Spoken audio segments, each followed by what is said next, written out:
They were jailed and tortured and lived on the run for more than a decade. An Iranian couple whose crime was their religion is now in Canada to start a new life. And as CTV's Shannon Patterson reports, they owe their newfound freedom to a former beauty queen.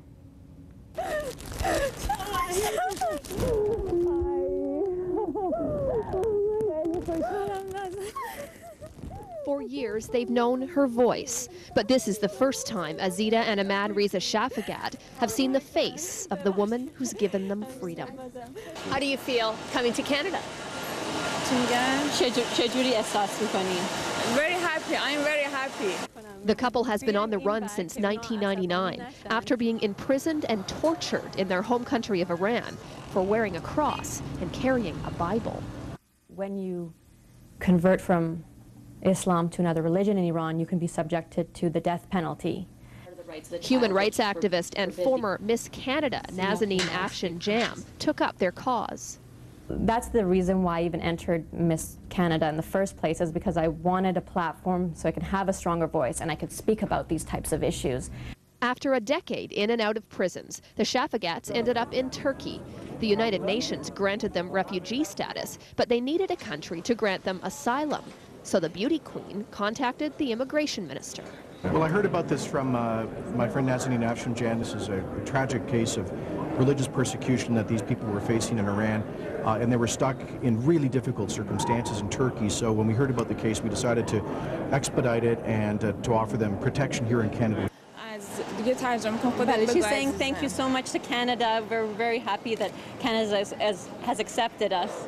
They're off to start a new life in Vancouver, a life that would never have happened without Nazanin.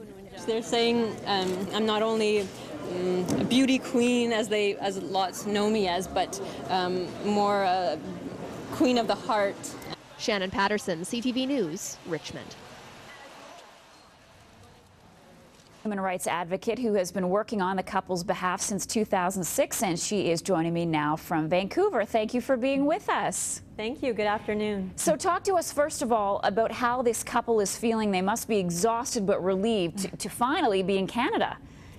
That's right. As soon as they arrived, they said they're still in a state of shock and they feel like they're living in a dream. And they're just so happy to be here. So tell us more about their struggle related to their Christian faith. What did they have to go through? Well, they were imprisoned in a jail in Iran for about 5 months, and they were subjected to severe torture, both physically and emotionally. And then when they were released, they had to go in hiding for several years to be able to practice their faith in freedom underground, and then that's when they escaped via the mountains in Kurdistan. How did you hear about them?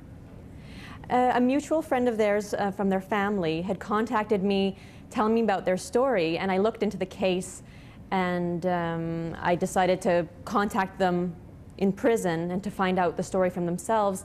And the more they told me about their ordeals and how they suffered, I decided if there was anything I could do to help, I would try. Wow, and you've certainly done that. You've really taken up their cause. Well, it's one step at a time. I mean, they're here now. What I hope is that they can act as a symbol for other religious minorities that are persecuted in Iran and other countries, so that they can be a voice for them and they could share their story to the rest of the world. Well, why does being a Christian bring on such terrible punishment?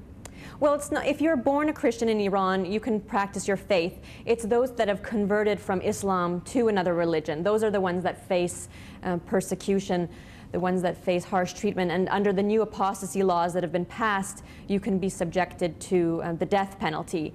And they were fearing for their life. They said that, you know, every day they were looking over their shoulders. They didn't know what was going to happen. Their houses were ransacked. You know, their paraphernalia related to their faith was all taken away.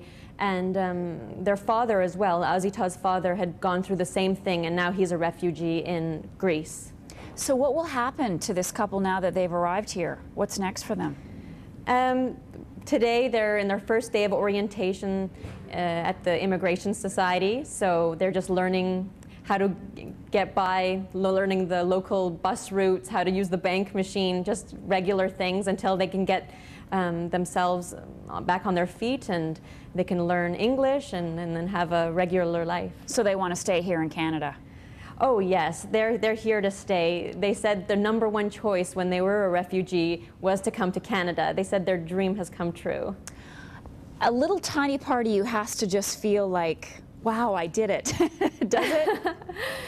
I don't know. I mean, we receive so many of these kinds of cases, and we're always working towards trying to help those most vulnerable. So it's just one step at a time, and I guess through the help of God, we've managed to bring them here as well. And does it end here, or will you help out others? Oh, helping out others. There's others, many others like them, Baha'i minorities who are fleeing the country, homosexuals, and I have my own organization, Stop Child Executions, where we're trying to put an end to the executions of children in Iran. So the work continues. It's an uphill battle, but I think little by little we can find the way. And certainly some satisfaction right now. Nazanin Afshin-Jam, thank you so much for talking to us tonight. Do appreciate it. Thank you very much. Thank you. We have to take